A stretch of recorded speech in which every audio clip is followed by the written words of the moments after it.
Welcome. These sessions will be recorded.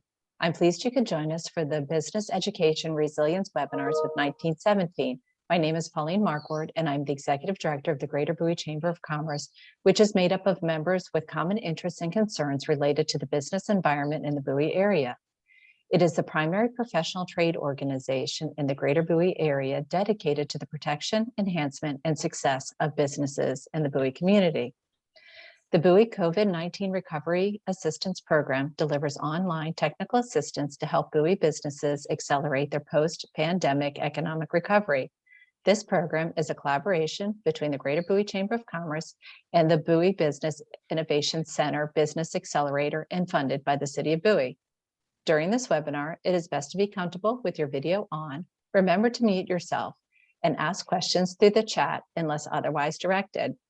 Welcome, William Eric Lindsay, Senior Business Counselor of 1917 LLC. Hey, Pauline, how are you? Good to see you again. And Manny, great to see you again. Everyone's pretty much excited to have Manny here again as part 2 of the QuickBooks training class. So this is going to be really, really cool. So before we actually get to Manny, I know Manny's just waiting to dive into this presentation, is actually what we're going to do is we're going to talk a little bit about the webinar series. So hopefully you guys can see the screen. So first, we talk about as Pauline mentioned, this is the Business Education and Resiliency webinar series. My name is William Eric Lindsay, and I'm the owner and business coach and senior business consultant for 1917. So first, I want to say thank you to the Greater Bowie Chamber of Commerce, Pauline and the president for selecting myself and my team. And part of the group that's doing this is Manny. He's here tonight to talk about QuickBooks. This is going to be really cool. So as you guys know, this is a 2-section, 12-part webinar series. We had a total of 25 webinars. So we are right now in section 2, webinar number 6. What we've done is created sort of like a programmatic approach where one webinar builds upon the other. So last week's webinar was QuickBooks Part 1. Last week's webinar, the week before, we were talking about financial literacy, which really built upon what Manny was talking about last week. Last week, we talked about what's going to happen this week. So it's every webinar builds upon each other. So, are we also going to get a few updates from my colleague from the SBA on PPP and EIDL? And we're going to have a grand finale on July 15th, where we have a quick pitch your business competition. So we will select the first place winner, also a second and third place winner. So my pitch to you tonight is just really sign up and just return and share this information with all your team members, with all your friends who are business owners who really want to be here to learn and to grow their business as you grow here in the Bowie area. So what I want to do now is I want to stop share and I'm going to turn it over to Manny, who's going to talk about the QuickBooks Education Part 2. So Manny, take it over. All right. Well, thanks for having me, Pauline, Eric. Thanks for having me back here. I love teaching. It's my passion. And I love teaching small businesses about how to manage their finances. That is my absolute passion in life to do this. So I love doing this.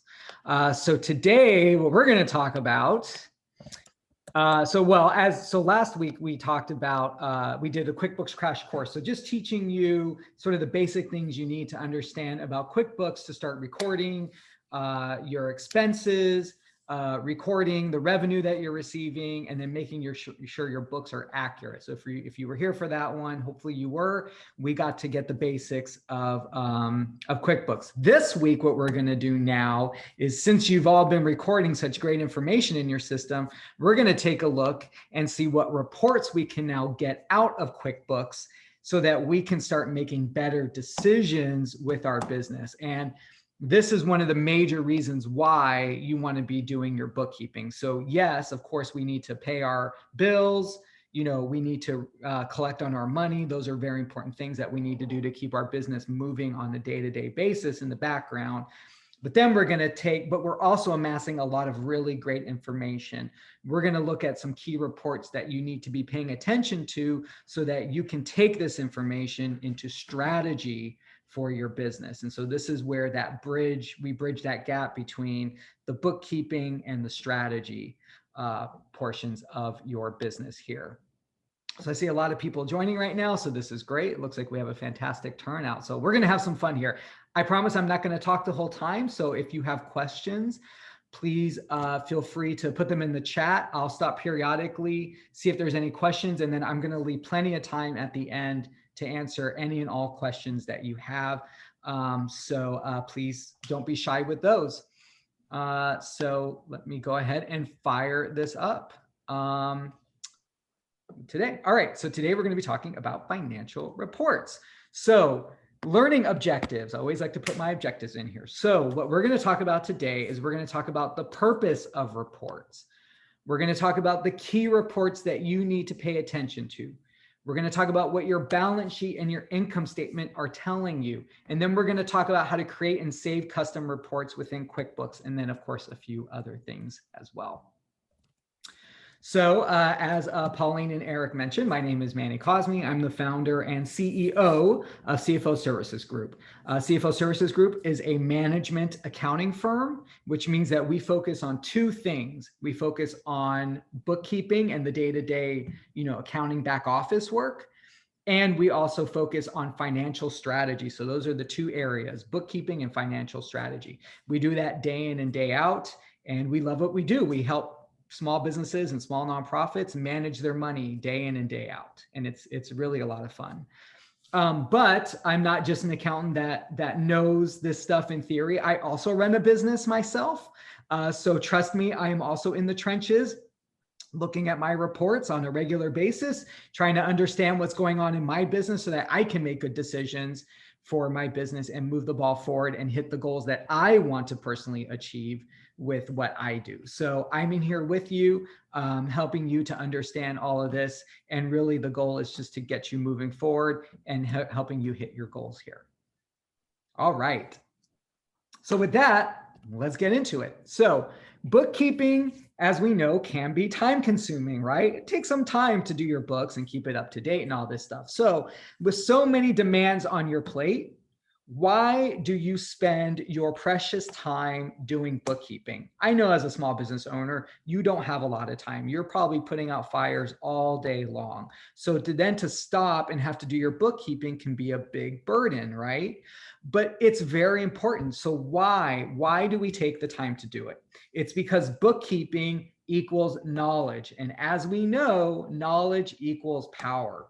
So in other words, the whole purpose of putting together financial information like we've been doing is then to use this information to help make strategic decisions to grow your business and hit your goals, as we've been saying here. So quality bookkeeping can answer some very important questions that can, again, help you make better decisions with your business and help you achieve your goals. So just take a look at this screen here and see some of the questions that we can answer. You've probably been asking yourself some of these questions, right? Like, how much cash will I have next month? I know I definitely need to know that answer. My business is growing very fast. And as you grow your business, it starts to really suck your cash like no one's business. I mean, it's like a vacuum. Your cash just goes right out the door. Okay. So I am constantly looking at my cash flow, making sure that I am going to have enough cash to meet payroll next month. Right. So we need to answer these questions. What are my expenses? Can I cut any expenses? Do I have any fat that I can trim there? Right. Are my employees being efficient? I have a lot of employees at this point. I need to make sure that every single one of them is doing the job that I pay them for, and we are generating a profit. How much can I pay myself? I definitely want to know the answer to that question. I don't know about you, but I work hard. All right. And I want to make sure at the end of the day, I get to pay myself from my business. So I really want to know, how much can I pay myself? How much can my business afford to pay me? And what does that look like as we move through time? Can I start getting more money out of my business, right? How are my prices? Are they too high? Are they too low? How is my prices looking? Is my business profitable in the end of the day? Who owes me money? Who do I owe money to? Okay, so these are all and so many more questions that we have about our business. You can't answer these questions unless you have good bookkeeping records, period, end of story. That's why we take the time to do your books, so that we can answer these very important questions. And we're going to look at some reports today that will help us answer. So one of the greatest benefits of using a bookkeeping program like QuickBooks lies in its reporting capabilities, the setup, recording of financial entries, and as we learned last week, the reconciliation of all your accounts really results in the ability to produce a bunch of reports that can provide valuable insight into your business. And again, this ultimately helps you make better decisions in your business. I keep harping on that point because it's so important to understand. So let's go ahead and dive into some of the reports that we can pull now. All right. Now, before we dive into the reports, I do want to present a fair warning. As you can see here, the analysis of financial statements can be complicated, all right? It does take someone years of studying, exams, and work experience to become a licensed professional capable of reviewing, interpreting financial statements. I have been doing this for over 20 years. So as you can see, it's taken me a lot of time to be able to look at this stuff. I like to say, think of it like a doctor. If you received your medical chart, and sometimes, you go to the doctor, they email you your medical chart or whatever, and you're like, great, I have no idea what any of this information means, but that's good to know, right? I mean, you can have a basic understanding as to what's going on, even though it's you yourself, you still may not understand fully what's going on. So you need that doctor to be able to interpret the information for you so that you understand what action then you need to take to get your health on track here. All right. It's the same with a financial report. In fact, I often equate a financial statement to a medical report because we're sort of like doctors of your business, if you think about it. Our job is to help you understand what's going on with your business. And if we see issues within your business, which will always be shown by your financial statements, by the way, you cannot hide from numbers. If you want to know the truth about what's going on in your business, look at your numbers. They do not lie. All right. Our job is to look at your numbers and then help you make better decisions to get your business on track if it's off track. All right. So what we're going to do is I'm going to do obviously a very quick overview of how to look at the reports. But that being said, you may want to touch base with a professional such as myself to be able to dive in and truly dive deep into your numbers here. That being said, it's also important for you to have a general understanding as to what you see so that if you do spot trouble, you can then point to a professional and say, hey, I'm noticing XYZ going on here. Can you help me dive deeper into this and figure it out? All right. So that's what we're going to be doing here today. By the way, we are focusing on the QuickBooks Online platform for purposes of this discussion. But the reports that I'm going to show you are standard actually across all bookkeeping systems.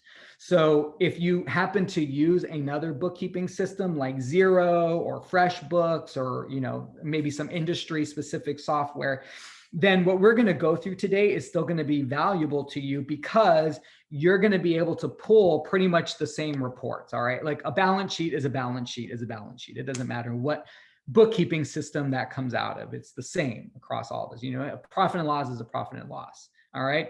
So even if you don't happen to use QuickBooks, that's okay. You're still in the right spot. I just want to point that out here. Now, I do obviously want to encourage everyone to use QuickBooks Online because it's a really fantastic program. And that's what I'm going to be demoing here today. All right. All right. So with that, let's dive into QuickBooks and start pulling reports. So real quick, in QuickBooks, this should look familiar to you if you use QuickBooks. Let me just show you how to get to reports real quick. So in QuickBooks on the dashboard, what you're going to do is go to the left-hand side of your screen, and then you're going to click on the reports button there. And then that's going to bring us to the report center. Now you're going to notice when you go into the report center that there are a ton of reports that you can pull. That's one of the really amazing features with QuickBooks. But hopefully whatever information you're looking for, you'll be able to pull a report from in QuickBooks. So if there's a particular report that you're looking for, a particular type of information you're looking for, then there's a really great search feature. You just want to start typing in maybe the name of a report or maybe a keyword in the report that you're looking for, and it will probably find it for you. It'll pull it up. And you can also favorite reports if there's a particular report that you use often. Like if you want to constantly look at your receivables report, you can just favorite it by clicking that star button next to it, and it'll just stick it at the top of that screen there so you can quickly get to it when you want. You don't have to go through the whole list there. Otherwise, you can just start searching through all the reports. And I do recommend that you take some time on your own to really just kind of cruise through the list and see all the amazing reports that you can pull and start favoriting the ones that you think that you're going to be wanting to look at on a regular basis. All right. But what I'm going to do here is I'm going to help narrow the field down for you, because it can be a little overwhelming and you may not be quite sure what reports you need to look at. So let me help you narrow down the field here. So QuickBooks puts these reports that we see into some basic categories. All right, so let me kind of explain what each of these categories is. So the first one is called business overview. This is where your classic financial statements are going to live. So we're talking about your balance sheet, your income statement, your statement of cash flows. If you're a nonprofit, you're also going to have your budget reports here. So budget to actual, kind of things like that. So these are your classic financial statements. All right. That's in business overview. Who owes you is all about your receivables. Who owes you money? You definitely want to be pulling these reports on a regular basis. I know I want to know who owes me money constantly, so you may want to know that as well. Conversely, what you owe, flip side of it, who do you owe money to? You want to make sure that you're paying your vendors on time, of course. Sales and customers is all about the money that you receive. So this contains some really great reports about things like your best-selling products and your services. Which of your customers is buying from you? Who's not? And if you sell inventory, by the way, here's where you can see that information regarding gross margin on products or services. So if you're selling a piece of inventory, what profit margin are you actually generating off of that? So some good stuff in there. Expenses and vendors is all about the money that you spend. So here's where you can see exactly who you're spending money on and what you're spending the money on. And this is where you can take a red pencil and start slashing if you need to. All right. If you're spending too much money in a certain area. All right. Sales tax is exactly what it sounds like. So if you have sales tax, that's where you're going to find the information there. And then employees and payroll is all about the people that you employ and the payroll that you spend on them. All right. So that's pretty self-explanatory there. So as you can see, QuickBooks gives us a ton of reports to look at. And we're going to explore a few of them, like I said here. But in case of overwhelm, which you may be overwhelmed, all right, what I want you to do is really just focus on 4 main reports that you absolutely must pay attention to on a regular basis. And these are the 4 reports here, if you look at nothing else, that you need to look at on a regular basis. So we're going to talk about the open invoices report, the unpaid bills report, the income statement or profit and loss. Those 2 terms are interchangeable. So you may hear it as income statement or profit and loss. And the balance sheet. So at the very least, if you do nothing else, you have to review these 4 reports at least once a month to gain insight into your business. All right, so let's dive into each one of these reports, and I'm going to show you what you need to look at here. All right, so we're going to start with the open invoices report. The open invoices report is just a listing of all the invoices that are still open. In other words, it's a list of customers that still owe you money. So of course, you definitely want to be looking at this report on a regular basis, right? Probably more than once a month. But so what the report does is it shows you the customer's name, followed by all of the invoices that they currently still owe to you. All right. So for each invoice, it's going to show the date that you sent the invoice to the customer and the day that the customer was in turn supposed to pay you, and then the balance that that customer still has left to pay you. All right. So maybe they made a partial payment or whatnot. This is what's left over for them to pay you.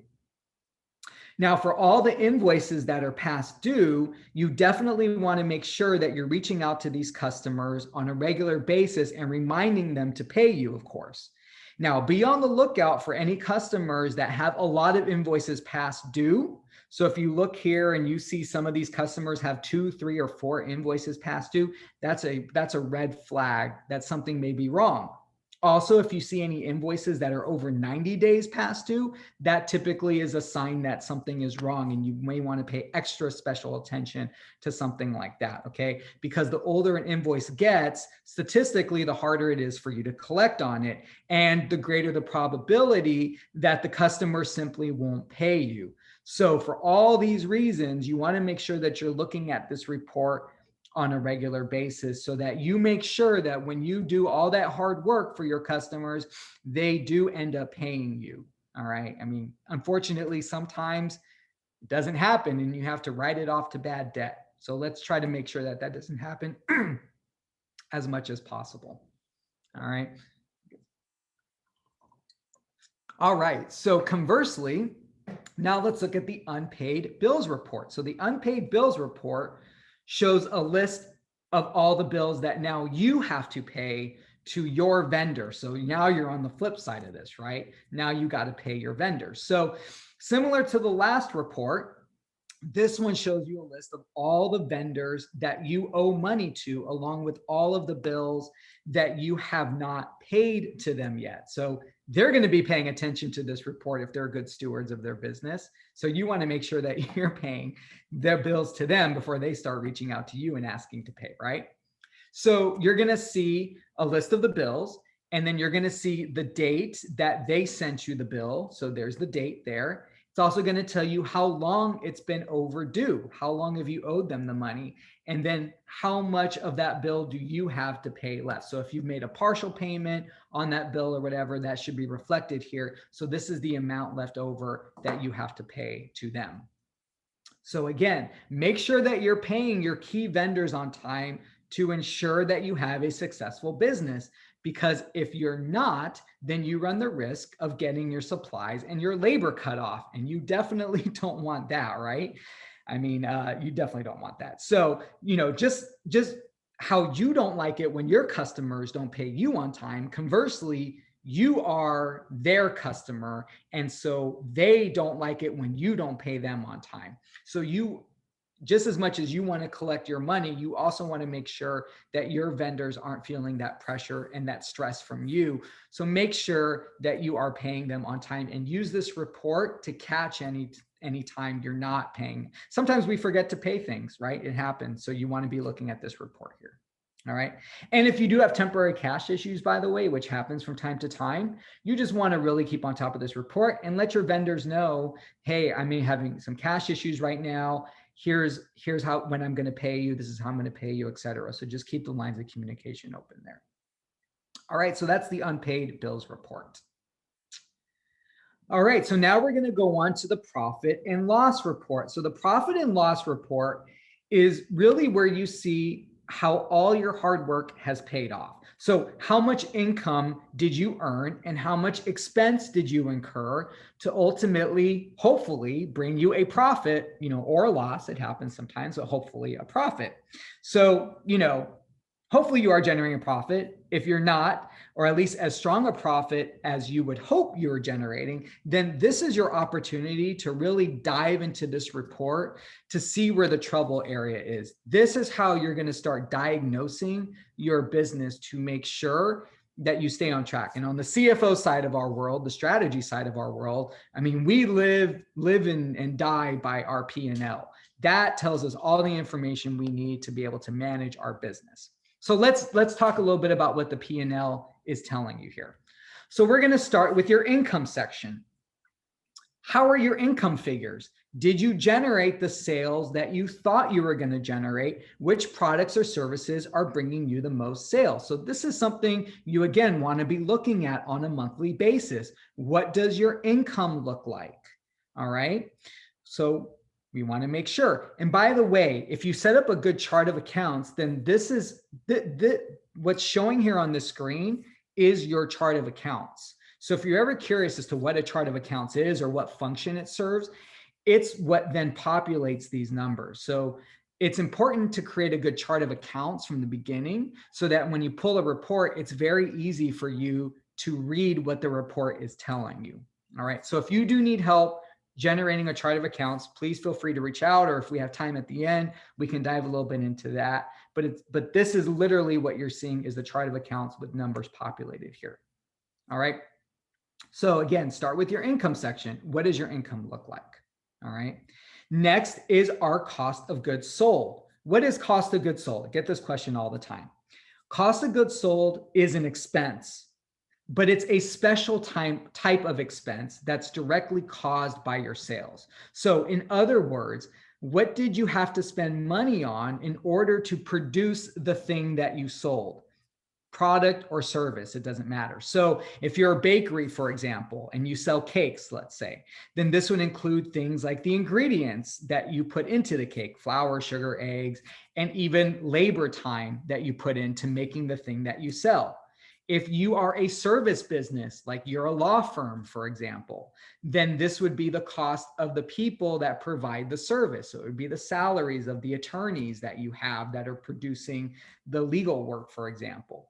So that's what cost of goods sold is. So, if you're unfamiliar with this or you have some questions about that, feel free to put it in the chat, or we can talk about it when we get to the Q&A section. All right. So I'm going to tell you that you should really pay attention to this section here. This is going to most likely be the highest expense area that your business has. So take extra time to carefully examine what's going on here with your cost of sales. How much does it really cost you to produce the thing that you sell? Are your sales, is your sales high enough to cover the cost of what it's costing you to produce the thing that you sell? All right. This is where a lot of business ends up going wrong and where trouble could lie in a business. So I'm going to tell you that a really great benchmark to look at here is that your cost of sales, this number, should be roughly about 50% of your revenue. So you may want to write that down. Cost of sales should be about 50% of your revenue. So in other words, for every dollar that you get in sales, it should cost you roughly about 50 cents to make that sale. All right. So again, really want to pay attention to this. If your cost of sales is higher than that, this is where you may want to talk to a CFO doctor, if you will, to diagnose the issue and see what's really going on here, because that could be an area that could cause your business to run out of steam in the foreseeable future. All right. So be very, very careful with that. All right. And if you do need help with that area, of course, please feel free to reach out. Happy to help you diagnose the trouble and see what we can do to tweak that so that we can get your business back on track. But that's the area that I would absolutely 100% pay attention to. All right. And then finally, we have our general sales and administrative expenses. So this is what we would commonly refer to as overhead. So this is all the stuff that's required to make the business function properly. It also includes the growth element of the business, which is sales and marketing. So common expenses in this section includes rent, accounting fees, website, sales commissions, kind of stuff, so on and so forth. So you definitely want to spend some time digging into this area. Make sure there's nothing excessive in there that makes you, why am I spending money on this? Or why is my, why are these fees so high or whatever? You just want to make sure that everything looks okay in there so that you keep the business running forward here. All right.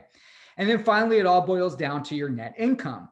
This is our sales minus our cost of sales minus our general sales administrative expenses. So again, this will tell you if you're ultimately, if your business is on track or not. So that's quickly in a nutshell how you want to look at your profit and loss or your income statement here. All right. Just to make sure your business is on track. All right. And then finally, we get to our balance sheet. So this is a very important financial statement. A lot of times people are confused as to what this is actually telling you, but it's extremely important to understand your balance sheet. All right. So real quick, what a balance sheet shows you is what your assets, liabilities, and equity is. So an asset is all the stuff that you have in your business. All right.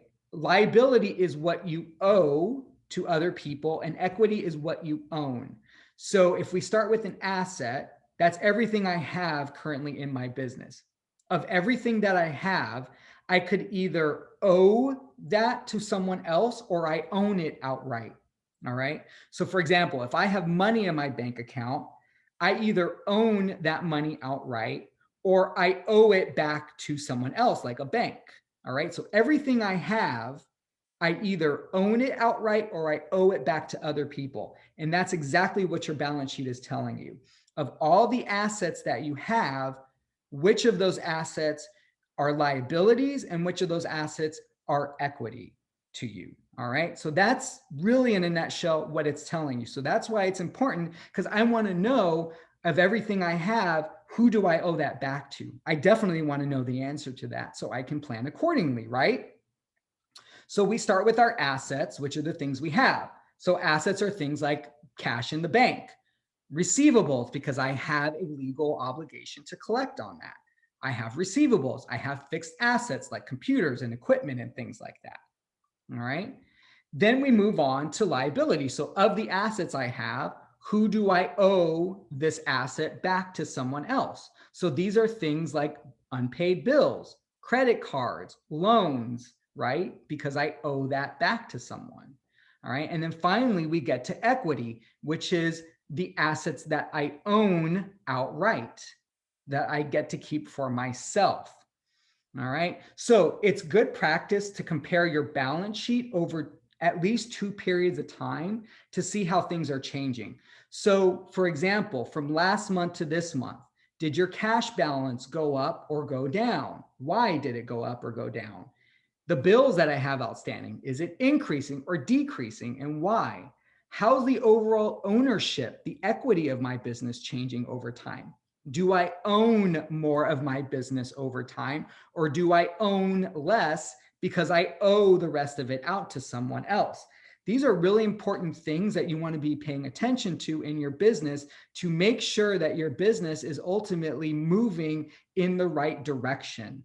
And if you start seeing trouble, that's when you need to start asking for help to understand why your business is regressing, for example. All right. So this is where a CFO can come in and really help you kind of figure out what's going on in your business and whatnot. Definitely pay attention to your balance sheet, your income statement, your unpaid bills, and your open invoices. All 4 of those are really great. All right. So real quick, here's a couple of other reports that you may find useful as well. I'm going to go through these very quickly. Sales by product service summary. If you sell inventory, this will be the report that you also want to be looking at on a monthly basis. This is going to tell you of your inventory, what you sold and what the profit margin is that you generated on that inventory. Very, very, very important if you sell inventory, because you want to make sure that you're generating the right amount of profit off of all of the products that you sell. So definitely be paying attention to that report, star that report, all right, if you do inventory. Sales by customer summary.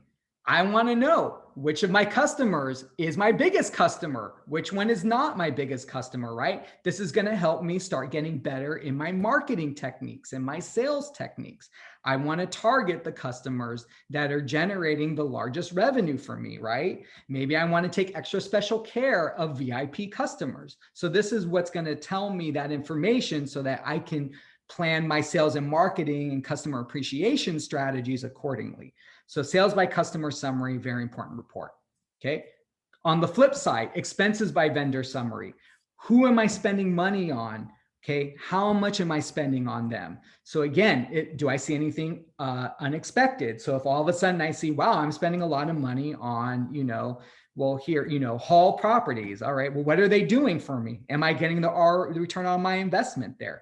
All right. This is where I can also start taking a red pen and slashing some of these expenses if I see that I'm spending too much money on a vendor. All right. So this is definitely an important report you want to pay attention to. And of course, if you collect sales tax, you want to check out your sales tax liability report to make sure that you know how much money you're collecting and ultimately what you have to pay out to the government, our favorite people, right? You want to make sure that you're paying the sales tax over to them. All right. So those are some other quick reports that you may want to pay attention to and star on a regular basis, depending on your industry, so you can pay attention to them. All right. So once you do find a report that you're looking for in QuickBooks, you have the option of customizing it in a few different ways. And I'm going to go over this real quick, and then we're going to go to questions. All right. So this will help you further slice and dice the data and the information that you're getting to help you make good decisions. So for example, do you want to see sales? If you pull a sales report, do you want to see it for last month or last quarter? Do you want to compare quarter over quarter, right? So you want to start being able to take a report and then slicing and dicing it in certain ways so that you can see the data in different ways, so you can spot information and trends more importantly. So customizing reports is an important aspect that we want to get into. So let's talk about that real quick. And I am going to be talking about QuickBooks here, so just heads up on this. But other bookkeeping systems you'll be able to do something similar with it. So in QuickBooks, when you pull a report, at the header of every report contains your customization options. So you want to look for basically this at the top of every report. All right. So looking at that more closely, first thing you're going to be able to do is change the date of the report. So you can look at 1 month or 1 quarter or 1 year or whatever kind of period of time you want to look at, so you better understand your business. Okay, display columns by will allow you to add multiple columns to a report. So for example, if I pull an income statement, all right, do I want to see my income for just 1 month, or do I want to see it compared over the last few months, and maybe put a few different months in the report and start seeing a lot of information at once? That may be able to help me spot trends, right? Like, is my overall sales increasing month over month? Stuff like that. All right. As I talked about the balance sheet, maybe I want to put a few different months in my balance sheet so I can very quickly see, how's my cash growing over time? How's my equity growing over time? All right. So that's what display columns is by.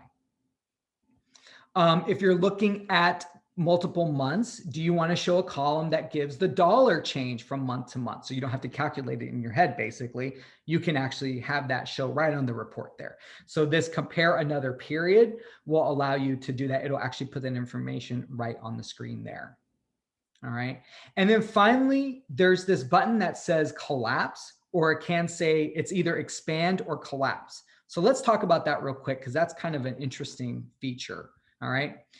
So one thing I recommend when you set up your chart of accounts, and I know we're not diving into the chart of accounts today, but when you set up your chart of accounts, what you want to do is set up some basic categories for yourself that kind of capture general information. Like in this example here, utilities expense, for example.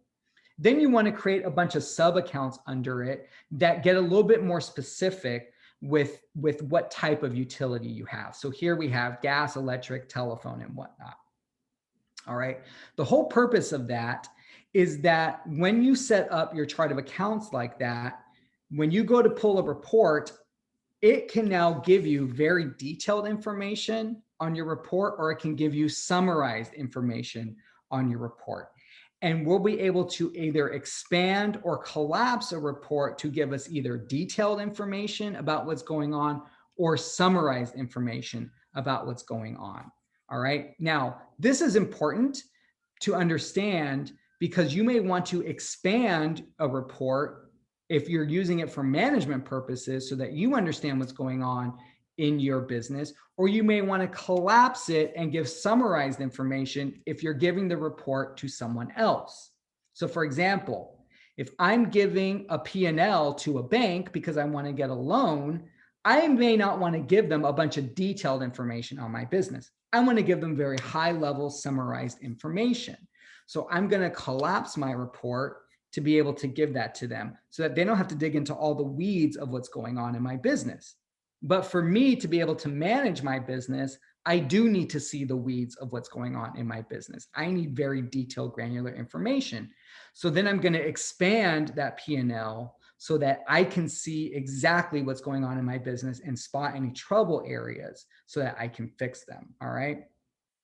So I mention that because there's typically a lot of confusion about what that means. So hopefully that helps you there And if you have any questions about that, we can chat about it when I wrap up here in the Q&A in just a few minutes. All right. So there are a couple of other options in the customize button if you click the customize button, but we won't get into all that because there's a lot of further ways that you can customize a report. So suffice to say that if you're looking for a particular way to look at a report, there's probably a way that you can do it in QuickBooks. So when you're done, you can save all the customization that you did so that you can quickly reference the report again. So it's very helpful if you always want to see your reports in a very specific format. So if I always want to see my profit and loss compared month to month to month, for example, rather than having to do that customization every single time I go into QuickBooks, I can save it as a customized report. So to do that, or to access your customized reports, if you did that, then you can click on the custom reports tab in the report center, and it will pull up all the reports that you've customized and saved right there. So it just saves you a little bit of time there. And it's really helpful if I look at stuff over and over again. All right, so that's what I have for you today. So by learning how to read your financial reports, you're hopefully now armed with the information you need to be able to achieve your business goals. So remember to consult with a professional on a regular basis to unlock the power of these reports and get your business moving in the right direction. All right. And if you do need some help in being able to analyze your financials and get you moving in the right direction, we do provide an accounting support system that we pair you with someone, and our job is to basically help you kind of do all this stuff and make sure you understand your business and that we're moving you in the right direction here. So if you're curious to learn more about that, definitely feel free to reach out to me. Happy to chat with you about that. And that's what I have for you today. So I will open it up now for questions. And we have a lot of questions. Cool, love it. So I think earlier in your presentation, someone posted a question at the right time. What if you're a nonprofit social service agency? What would be entered here? I think this was in the initial reporting section of your presentation. Yeah, I don't know. I guess I'd have to. Excuse me, I'm sorry, that was in the cost of goods sold. Cost of goods sold. There it is. Ah, okay. Oh, so perfect. That's a great question. So for a nonprofit, same principles apply. You still have revenue, you still have cost of sales, and you still have general expenses. So in your case, your cost of sales would be basically your program. Well, it would be for your programs, it would be your program expenses. So it would be things like salaries that are directly tied to any mission programs that you're running. It would be, and any other expenses, supplies and whatnot that are related to, a program that you're fulfilling. If it's a fundraiser that you're doing, then it would be all the expenses related to that fundraiser, right? So it would be things like, venue rental, which hopefully we'll get back to soon, venue rental, food and beverage, kind of things like that. So that would be considered cost of sales. So across any business, any nonprofit, any expense that's directly allowing you to generate revenue, that's what we call a cost of sales. So related to that question, next question is, so the cost of goods should be 50% of total revenue, not profit, correct? Correct. Total revenue. Yep. So cost of sales is 50% of total revenue. Exactly. So the next question is, for a service business, how should a programmer consultant be entered into the chart of account in order for it to show up in the cost of goods sold line of the profit and loss report? So it starts with when you create your chart of accounts. When you create your chart of accounts, you specify what type of account that is. Is it a revenue account? Is it a cost of goods sold account? Or is it an expense account? Is it an asset, liability, equity? Okay, all the different accounts. So what you want to do is when you create that account, you want to specify that it's cost of goods sold or cost of sales. We use those terms interchangeably. And then, so when you book stuff into that account, it will put it in the right spot on your P&L. Cool. The next question, we had a few questions about this one, but the next question is for Pauline. Pauline, where can we find the copy or the recording of these webinars? Okay, you can go to YouTube and it's under Bowie Business Resilience Webinars. You can find it there, or you can also find it at the Bowie Chamber website under the BBR tab. And the webinars, they go up probably within, today's Thursday, so by Monday or Tuesday, they go online, correct?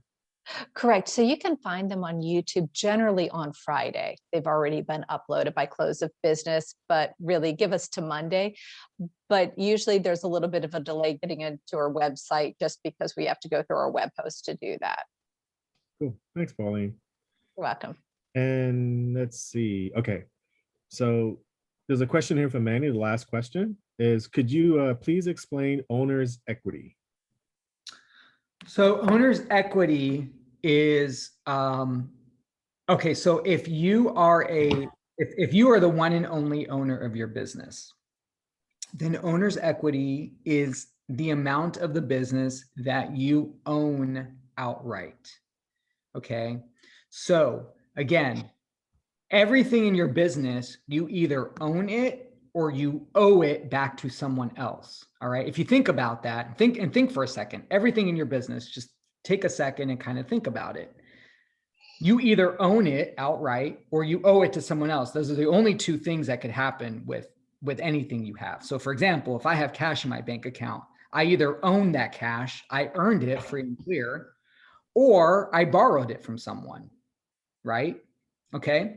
So your owner's equity is everything in your business that you own outright. That's basically what that represents. Over time, you want to make sure that that number is increasing, right? Because you want to own more of your business over time. Hopefully that's the goal, right? Rather than owe it to someone else. So that's why you want to pay attention to that number. So that's what owner's equity is. Now, if there are two or more people who own who have an ownership stake in your business, then everyone will have an owner's equity account. Okay. So again, that represents then the amount of the business that each owner owns free and clear of the business. All right. So again, those numbers hopefully should be increasing over time. And if you have more than one owner in your business, you may be curious to know who owns what portion of the business at any given point in time. That may be of interest to you, particularly if you're thinking about selling the business, you know, which is a whole nother topic, right? Yeah, that's true.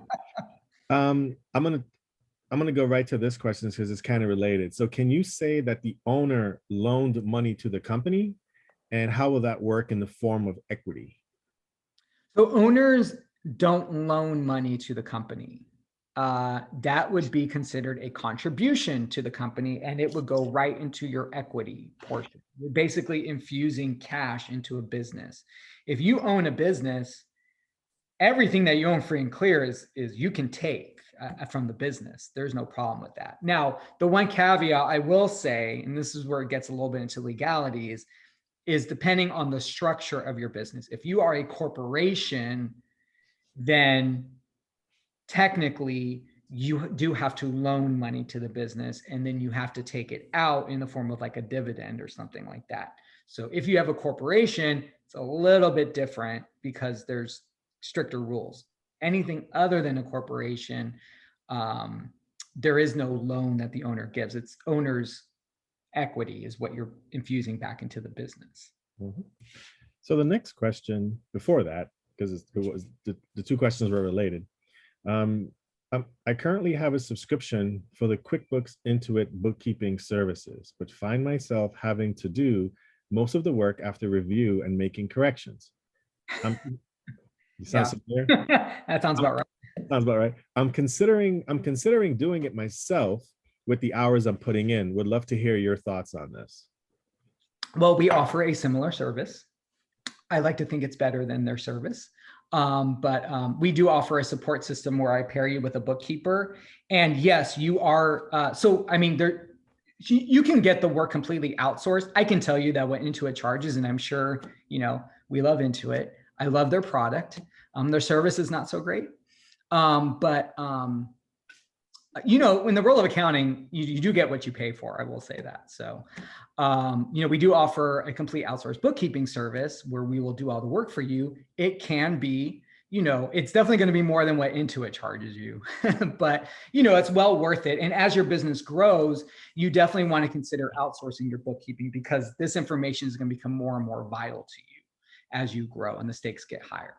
That being said, if you're a smaller business or a newer business or whatnot, you can probably, and I do recommend that you do try doing your own bookkeeping. You will learn to have a better appreciation and understanding of the money that's flowing through your business if you first take the time to do it yourself, to be honest.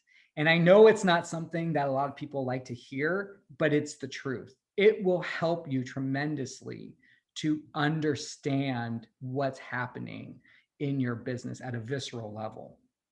So what I recommend is, if you're a new business, a smaller business, and you have some time, is work with us. I'll pair you with a professional bookkeeper, and we'll help you do your books, but we'll guide you through the process, so you're not hanging out there by yourself. And we'll help you, and we'll do quality control review and all that stuff. And it will be a nice way to get you from where you're at today to eventually being able to outsource it completely. It's a nice sort of gradual transition that we put you through. And so that's what I recommend, and if Intuit's able to do it for you, then fantastic. But I would definitely ask them for that. Like, hey, I just need your help doing this on my own. There's no way with what they're charging, I know what they charge, that they're going to give you any quality type work. It's impossible. So that's all I gotta say about that. Well, there's a little bit more. Oh, okay. So is QuickBooks free? No, QuickBooks is not free. You have to pay a subscription to QuickBooks. I think it starts as low as like $5 a month though, or something. So, and then it goes up from there to, I think right now the max is like $150 a month. So there's a lot of room there in between of different products and services that they offer. Mm-hmm. So the next question is for Pauline. Pauline, is it possible to cut and paste the link of where the videos are into the chat room so everyone can access it? And I think one person asked the first QuickBooks webinar from last week.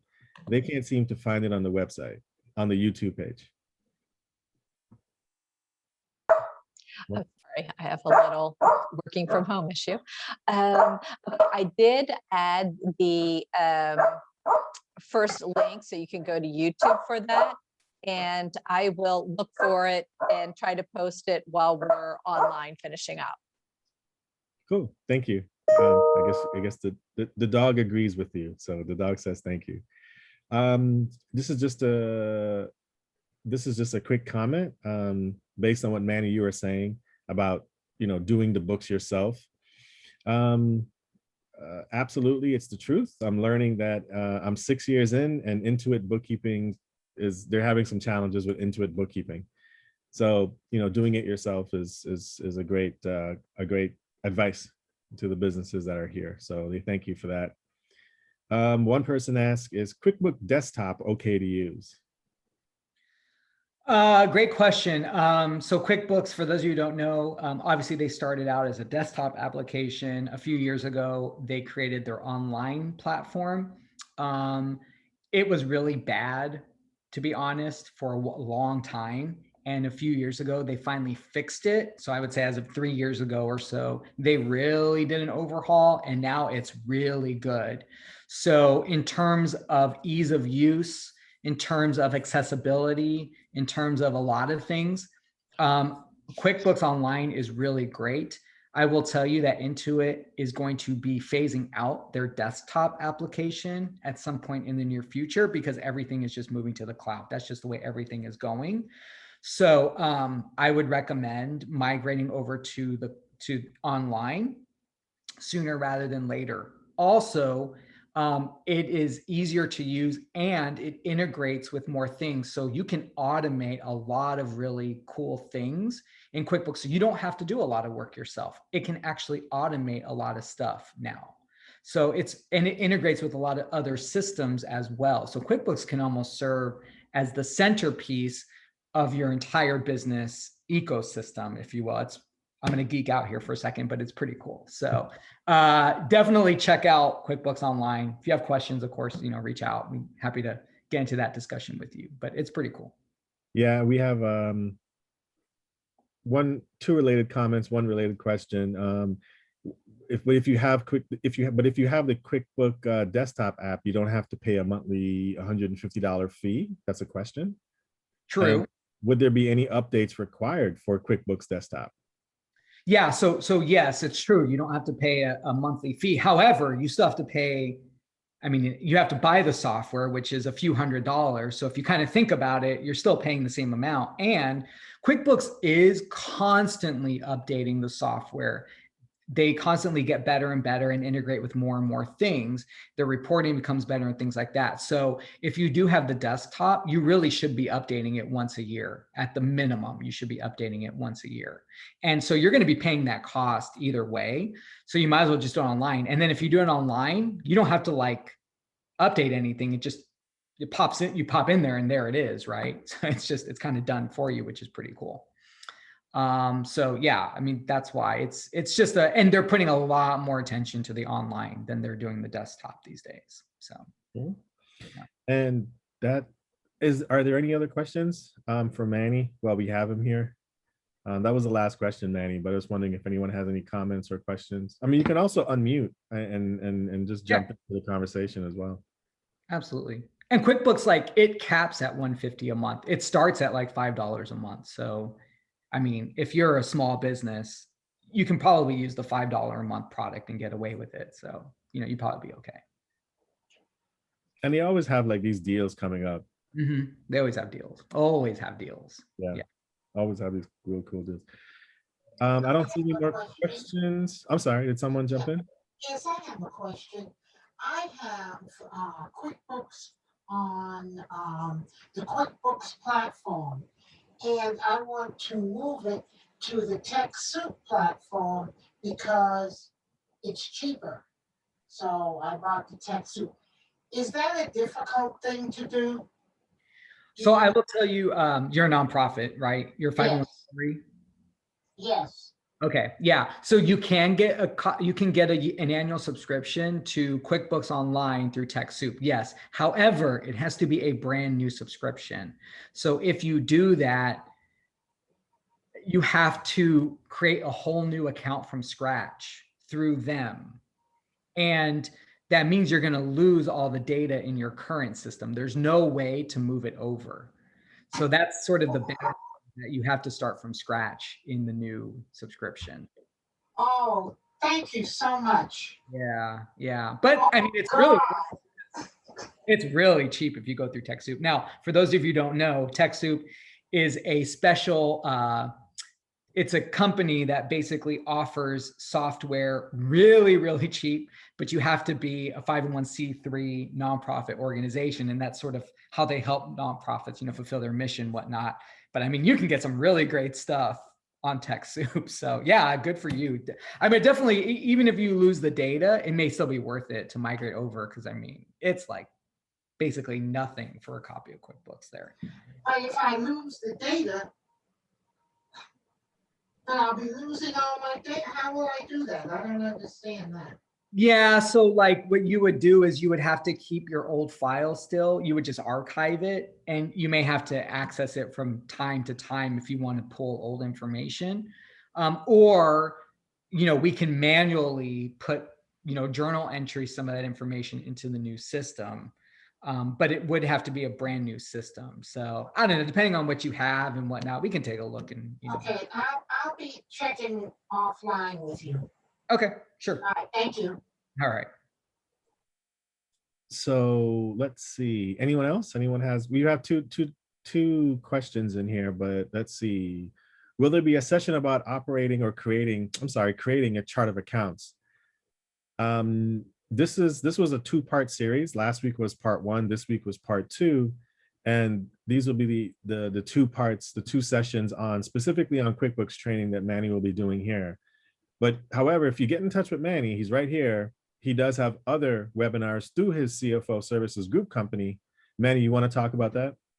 Yeah, I do have a whole library of courses that that I offer. It's on a subscription basis. So if you just want to get some additional QuickBooks training, I have e-courses that you can subscribe to, or I can, like I said, our support system, going back to here, we do have a support system where we do like one-on-one hands-on training with you and teach you how to use QuickBooks. I pair you with a bookkeeper and teach you, specifically how to use QuickBooks, get you set up, get you moving forward, and then, periodically do like quality control reviews of your files to make sure that you know what information's in your system, it's good and whatnot. So feel free to reach out. I'm happy to chat with you about that. We keep it pretty inexpensive for small businesses because, I understand that you don't want to spend all your money on accounting, but you need it to be able to answer really important questions. So I try to make it as affordable as possible for you all. Yep. And we'll talk about what's coming up in this series of training. That's going to be coming up next week. Have you? Oh, so this is a question for Manny. Have you had much experience with creating retainer accounts? Retainer accounts if that's for a law firm, then yes. We actually have a whole training on QuickBooks for attorneys, and we dive into trust accounting, the infamous IOLTA account, and making sure that that's taken care of, applying retainers against invoices for customers, and whatnot. So yes, we can do a whole bunch of that. Cool. Yeah, I actually just did a series with the DC Bar on that, actually last week, I think, or the week before. So. Great, thank you. That was the comment. So they certainly appreciate it. I mean, I do recommend reaching out to Manny. There's the email and there's the website. But Manny, if you go back to the one previous that you just that one, that's where you get your you get a lot of information based on the e-course. I can tell you that Manny's e-courses, you may think it's all this money. I'll be honest with you, when you sign up for his e-courses, they're extremely it's extremely great entry-level investment level for small business. So please take advantage of that. And everything's online. You have your own private portal and all that stuff. And I definitely recommend it. I mean, I've sent clients there. I work with clients through that as well to really get into the QuickBooks side of it, and also just basically learning some of the chart of accounts. Yeah, there is some information on that that you can actually download. You can actually do some worksheets, some workbooks, and it actually takes you through that process. So yeah, I definitely seen it myself, and I definitely recommend it. So just go to that website, take a look, give Manny a call, talk to his team, and really great set of folks over there. So take advantage of it. So with that, Manny, I want to say thank you so much for the past, 2 days, but it's been like 2 weeks. Sort of doing this for the business owners here, and everyone has your contact information. And again, this is recorded, so everyone can access this probably by Monday or Tuesday of next week. If you want to review it, or you want to see part one and part two back to back, take advantage of the recordings. So just finally, just to answer a couple more questions, one of the things I'd like to end with is Manny, any final comments, any final word? No, just keep good information on your business and keep moving forward. That's what it's all about. Cool. So one of the last things that we have next week, we have Mr. Roderick Johnson. He is going to be giving us some information on the SBA, on the PPP and the EIDL loan stuff. The last time we spoke to Roderick, I think that afternoon before his webinar, there was a whole set of information that was updated, like maybe within the hour. So I can only imagine all the updates from a month or two ago up until next week, when you guys can hear about some of the updates on the PPP and the EIDL program. there's a lot happening there. Apparently, there's a lot of money left in the accounts. I think some of the deadlines have passed, but I think there's some new deadlines that are coming up, and we'll hear the updates next week. So if you have any questions, please attend next week. And the reason why we do the PPP, like I said, we had the financial literacy, then we had QuickBooks Part 1, QuickBooks Part 2, and then we have Mr. Johnson coming from the SBA, is because he also talks about the financial side of the business, because a lot of the applications, you have to have a lot of your quarterly reports in place, and you have to upload some of that information into the application to sort of be approved for the PPP loan. So it's very timely that you have this information. Manny talked about the reporting side of QuickBooks today. It's really good to actually be ready for next week when we get the update from the SBA. So it's really timely. It all coincides back to back. So with that, I just want to say thank you for everyone for being here. I'm going to turn it back over to Pauline, and she'll do our closeout. And we have a quick how do you call it, questionnaire that we would like for you guys to fill out.